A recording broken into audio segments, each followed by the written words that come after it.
entender bem, para eu não ser grosseiro à toa. Sim. Você tá me dizendo, eu entendi bem, que o Rogério Ceni é melhor que o Jorge Jesus. Eu estou dizendo que eu convidaria o Jorge Jesus, o Rogério Ceni. Tá bom, mas se o nome em pauta é o Jorge Jesus e você diz que você convidaria o Rogério Ceni, Isso. é porque você acha para a seleção brasileira o Rogério Ceni melhor que o Jorge Jesus. Exatamente. Então eu posso ser grosso, você tá de sacanagem com a minha cara. Você só pode estar de sacanagem. Olha o trabalho do Jorge Jesus. Olha o que o Jorge Jesus faz o time dele jogar. Fez no Benfica, na sua primeira passagem. Fez no Flamengo um futebol mágico, como todo mundo fala. Todo mundo. O último grande futebol do futebol brasileiro foi o do Flamengo de 2019.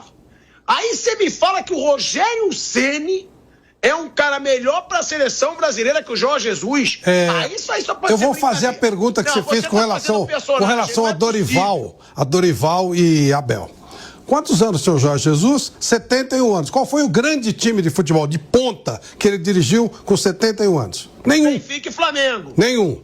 Estou falando futebol mundial. Futebol mundial. Nenhum dos dois é protagonista mundial. Você acha que o Rogério Ceni vai treinar o Manchester City? Talvez. Você acha que o Rogério Ceni vai treinar o PSG, o Barcelona? Talvez.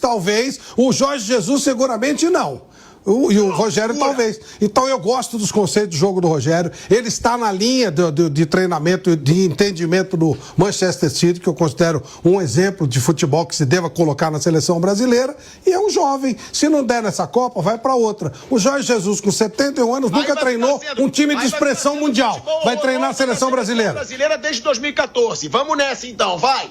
Vamos ficar testando. Por quê? Você acha que tem que botar alguém que joga o futebol. Você acha que o Jorge Jesus vai chegar e a seleção brasileira é campeã do mundo, é isso? Quê? Você acha que o Jorge Jesus assumir a seleção brasileira é campeã do mundo?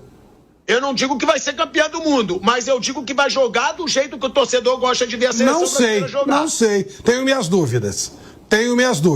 E grandes dúvidas. De novo, eu prefiro um técnico que possa ter algum futuro do que um técnico de 71 anos que jamais dirigiu um grande time no cenário mundial. Como futuro? A gente está falando de um ciclo de 1 ano, não é futuro. É 1 ano para a Copa do Mundo.